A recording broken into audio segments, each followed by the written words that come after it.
اور دوسرا اس میں یہ تھا ایک اور جمعے کے موقع پہ آپ عرش معلیٰ کے متعلق اس میں آپ نے فرمایا تھا کہ بندہ مومن کا دل جو ہے جی وہ عرش معلیٰ ٹھیک ہے سر. اس میں میری یہ گزارش تھی کہ بندہ مومن مطلب ہے آدم کی اولاد، آدمی. ٹھیک. تو حضرت آدم کی کریشن سے پہلے عرش معلیٰ کہاں تھا؟ عرش معلیٰ میں آپ کو اس میں ایک تشریح تو نہیں پیش کی تھی، میں نے بہت سی تشریحات پیش کی تھی. سب سے پہلی تشریح یہ کی تھی کہ عرش ایک تنزیہی مقام ہے جس کا مادے اور تخلیق سے کوئی تعلق نہیں ہے. جی. غیر مخلوق وہ مقام الہی جس میں ایسی صفات جلوہ گر ہیں جو مخلوق سے بالا ہیں اور اس کی فہم سے بھی بالا ہیں، اس کا نام عرش الہی رکھا گیا ہے قرآن کریم میں. اور دوسرا عرش جو ہے تخلیق سے پہلے، وہاں فرمایا کانا عرشہ علی الماء، اس کا عرش پانی پر تھا. اور پانی سے مراد مادی پانی ہرگز نہیں، بلکہ اس پانی کا ذکر ہو رہا ہے جس کے متعلق فرمایا وَجَعَلْنَا كُلَّ شَيْءٍ وَجَعَلْنَا مِنَ الْمَاءِ كُلَّ شَيْءٍ حَيٍّ، ہم نے ہر زندہ چیز کو پانی سے پیدا کیا ہے. تو عرش الہی کو ماں پر قرار دینے سے مراد یہ ہے کہ زندگی اس لیے خدا نے پیدا فرمائی کہ زندگی سے اس کا تعلق جڑنا تھا اور زندگی پر اس کی صفات اترنی تھی. اگر یہ معنی نہ لیا جائے تو مردہ چیزوں پر خدا کے عرش کا کوئی معنی نہیں جو سمجھ نہیں سکتی.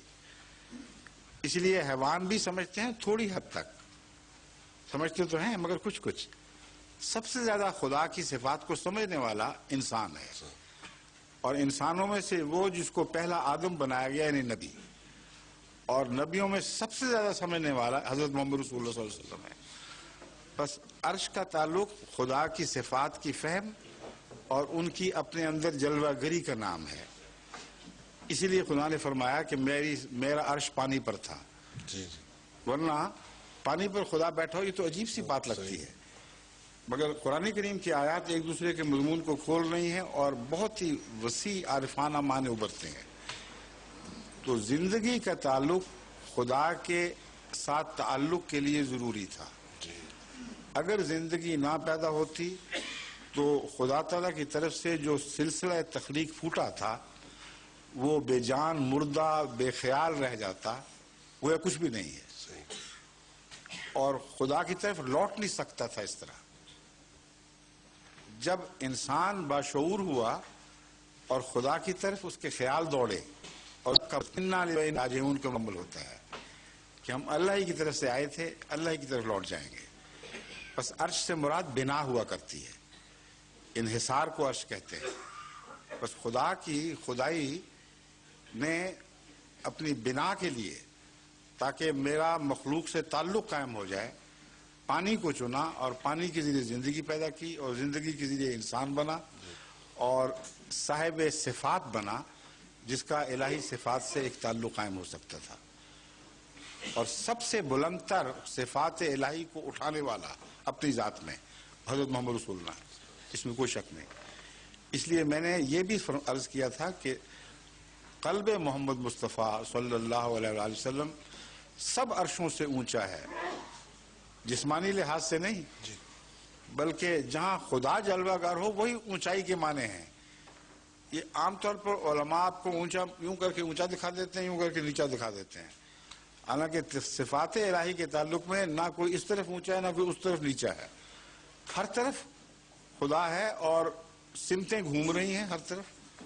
اب اس کو اونچا کہیں گے تو امریکہ والے نیچے ہو گئے، اور ان کو نیچا کہہ دیں آج کل آپ وہیں پہنچ جائیں گے جہاں آپ نے ان کو نیچا قرار دیا تھا. تو اونچا نیچا کی جو گفتگو ہے اللہ کے تعلق میں سمجھنی چاہیے. صفات باری تعالی کی طرف جو چیز حرکت کرتی ہے وہ اونچی ہے. عرش معلیٰ اگر کوئی ہے اول طور پر تنزیہی عرش کے علاوہ، پہلا وہ اپنی جگہ بات قائم ہے، وہ محمد رسول اللہ کا دل ہے. کیونکہ جہاں سب سے زیادہ خدا جلوہ گر ہوا اس کو سب سے زیادہ رفعت عطا ہوئی. تو رافع کا مضمون بھی اسی کے ساتھ حل ہو جاتا ہے. سمجھ گئے؟ جی شکریہ.